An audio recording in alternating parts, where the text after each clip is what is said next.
in Britain, Jimmy Carr is going through it right now, right? Serious, yeah. He's like a huge star there, right? I don't know what the equivalent would be in the US, but he does all of the biggest shows as the host in the middle, quiz shows. There's this big thing called 8 out of 10 Cats. Yeah. They do an end of year version where the biggest comedians from everything go on, and he's the host of that. He's pretty much adored, but he's also... I like Jimmy Carr. Is he bigger than Lee Evans? Who's bigger between the two of them? I would say Jimmy Carr's more current and yeah. probably bigger as well now. He's a big star. Yeah, I remember Lee Evans. Like I used to watch when I was a kid a lot on Just for Laughs, and then I hadn't he kind of, in terms of like international, I hadn't heard of him. And I go, I wonder what he's up to. And I Googled him, and he's like selling out the O2 Crushing Arena. it. Like you're like huge, like as big as he gets. Like straight up crushing it. Yeah, Jimmy Carr. So I mean, for the people that don't know, the Jimmy Carr joke that he told was that he was saying the Holocaust. It was in a section actually called Career Enders.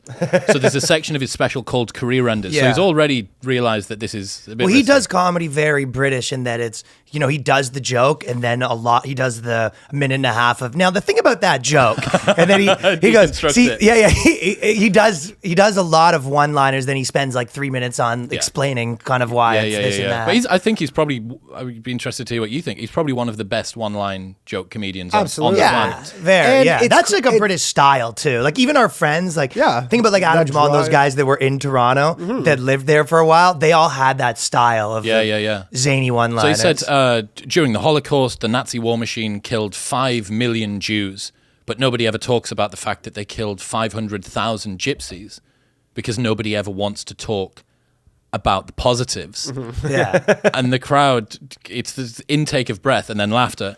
And that special's been up for a while. Special's been up for That's the 3 months, part, 4 months. And then it's just whatever Twitter gets a hold of. Same thing with Rogan. That video of Rogan has been floating. I've seen it on Twitter. I've been jacking off to it. It's been prime spank bank material for him. And that's been around for it, but you get it at the right time when the person's in the right whatever. And the or you figure out the way to just like...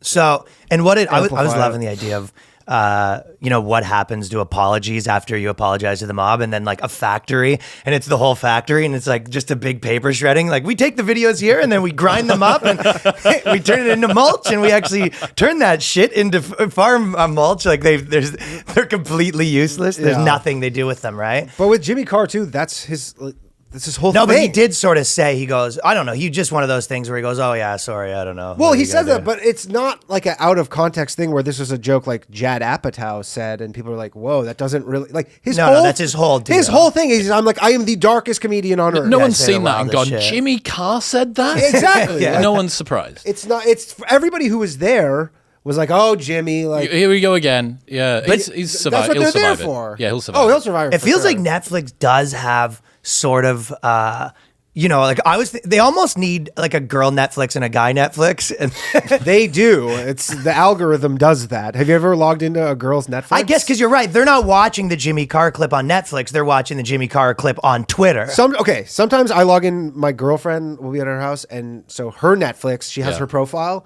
It's complete. There is almost nothing that's the same as mine. Yeah.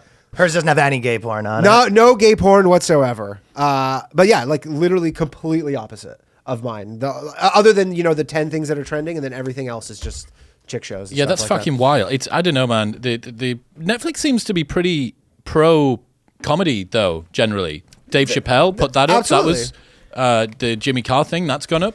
They basically built a big part of their brand on comedy, and then that was kind of before... comedy's the easiest thing to point to. We won't talk about this forever. Stuff to produce too. Yeah, in terms of bang for your buck, but they got into this weird problem where, people forever would say, and this is what the British guys do that I think people in America don't do as much. The British guys and like Ricky Gervais and all that stuff, they always say, well, it's just jokes. My audience knows, my audience knows I'm kidding. I actually don't mean that, right? They say that on everything, which is not really always true. Sometimes they're saying things they think are true, but they're, you know what I mean? But if you actually care about like speech or whatever, the truth is like, it shouldn't matter it shouldn't be, well, you can say whatever you want as long as it's a joke. Yes. It's almost, in a way, I get it, because you're kind of like, well, no one's allowed to say anything except for comedians sort of can. And we were sort of like, willing to take that deal for a long Well, yeah, time. but who made that rule? Who made the rule that you couldn't say it in something else that's also a cultural commentary? Yeah, that's interesting. Yeah, so comedians were all kind of like, well, we're just kidding. And everyone's like, okay, they can say it. And then it's, then people started being like, well, comedians can't say it anyway. And then comedians are still being like, well, we're just joking. But the real answer is like, you should be able to fucking discuss things regardless. Yeah. Whether or not, if you have a punchline, all of a sudden that topic's allowed to be discussed. But if it was a speech with no jokes, this is completely off limits. So there's a difference, and right? I will say in something kind of a knock-on effect of the Jimmy Carr thing is, the gypsy people have forever been, we've been ignored, blah, blah, blah, and we did. And, maybe this does kind of, like, people see this stuff and they go, oh, I didn't know that. Does highlight the plot. It does I didn't kind know of, that 500,000 gypsies were killed until Jimmy Carr that's told what us I'm that saying. joke. And honestly, like, That was his argument a gypsies little, and all, yeah. like the Romas or whatever, they kind of are constantly saying, we're the most, they're kind of like in Canada, the equivalent of like the indigenous people where they're like, Totally nobody gives a forgotten shit about ethnicity. us, Yeah. forgotten about us, we're treated like shit. And, at least this brings some awareness, I There was suppose. an argument for a while of whether you could say gyp or not, right? That I was popping up for a while where you go, I got was gypped. probably 16 years old before I knew that was a actual, like, people Related to consider that gypsies, racist. Gypsy, yeah. I had no idea. Well, you never really met one. I wouldn't Yeah. have known that either. Well, there's none in Canada. They're mostly European. They're frozen to death if they're in a caravan in Canada. Exactly. Fellas, thank you for watching that exclusive Boyscast clip and supporting the channel. If you want to support the podcast, we have a new episode every week at patreon.com/theboyscast. Only 5 bones, and there's a tons of episodes up there right now. So support the cast, support the boys. Link right there. Peace.